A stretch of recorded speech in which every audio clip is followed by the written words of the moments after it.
It was budget day in India today. Emerging from the shadow of the pandemic, India is aiming for 9.27% growth. The target is to become a $5 trillion economy. It's not easy given the recurring waves of the Wuhan virus.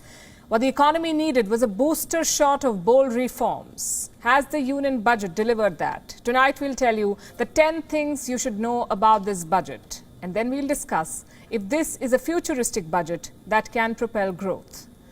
Highlight number 1, India will not ban digital assets. Instead, India will tax them. Last year, there were reports that the government could ban all forms of cryptocurrencies, assets like Bitcoin and Ethereum. India doesn't have a law to regulate them yet. Today, Finance Minister Nirmala Sitharaman said digital assets will be taxed at the rate of 30%.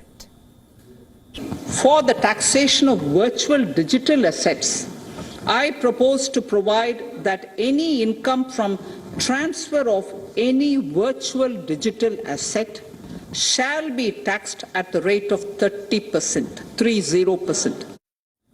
A 30% tax on all digital assets, which includes everything, cryptocurrencies, NFTs or non-fungible tokens. There are no exemptions here. What kind of tax is this? It's on income or transfer of assets. So if you make profits by investing in crypto or if you transfer these assets to another person, you will pay a tax of 30%. Now this is bittersweet news for investors. Bitter because they will be taxed now, and sweet because the assets will not be banned. This move is a signal that India is going to regulate crypto, not ban it. Highlight number 2, the digital rupee. India is getting its very own digital currency. The Reserve Bank of India will issue it in the new financial year.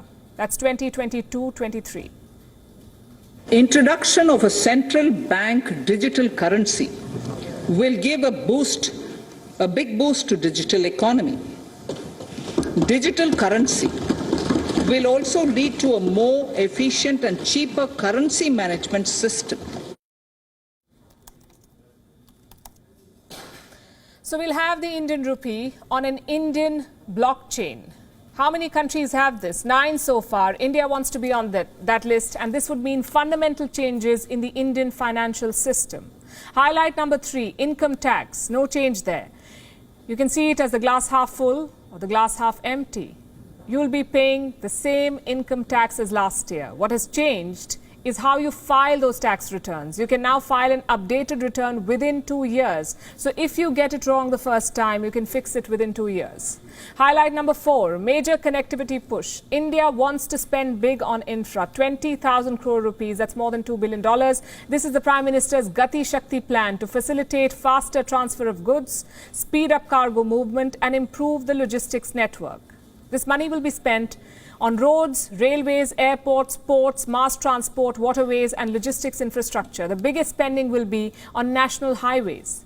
In the next 3 years, India wants to build 400 new trains and 100 cargo terminals. India plans to spend a whopping $100 billion on infrastructure. That's 35% more than 2021 and double of what India spent before the pandemic. And this is direct spending, meaning the government will foot the bills for all these projects. Infrastructure projects of all kinds will benefit from this move. Highlight number 6, Make in India is getting a boost in defense. There is marginal increase in the defense budget. The allocation this year is 5.25 lakh crore rupees. That's more than $60 billion. It's an increase of almost 5% from last year. But the bulk of the budget will go to Indian manufacturers. 68% of the procurement will happen from domestic players. 25% has been set aside for research and development. A large chunk of this money is going to go towards upgrades. Also being upgraded is the Indian passport. That's highlight number 7. Starting this year, Indians will be issued e-passports. They were first announced in 2019. And they were rolled out. So far, 20,000 officials and diplomats have been issued e-passports. Now, you and I will be able to get one.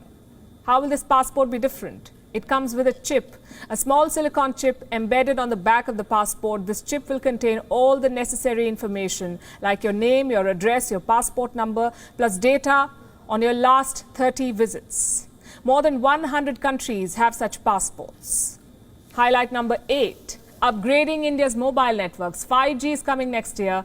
Spectrum will be auctioned this year. India also wants to become a hub for 5G manufacturing.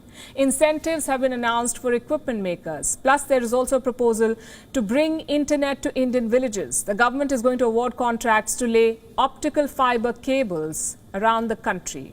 Which brings us to highlight number 9, digital education. It is getting a major push in this budget. India plans to develop a digital university. The finance minister said it will provide students with world-class education. There is another proposal called eVidya. Under this, the government of India had earlier set up 12 TV channels to teach students. This will now be expanded to 200 channels. The idea is to provide supplementary education in different regional languages. Highlight number 10. The budget talked about mental health, which is a rare issue to be taken up in a union budget. The finance minister said the Wuhan virus outbreak has accentuated mental health problems across age groups, so India will launch a national tele-mental health program.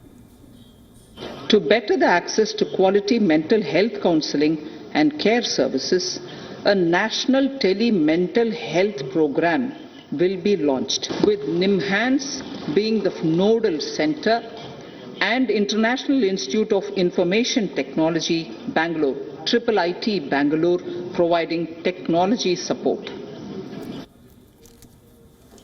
So that was the budget. Can it make India a $5 trillion economy? Well, that's our next story. WION is now available in your country. Download the app now and get all the news on the move.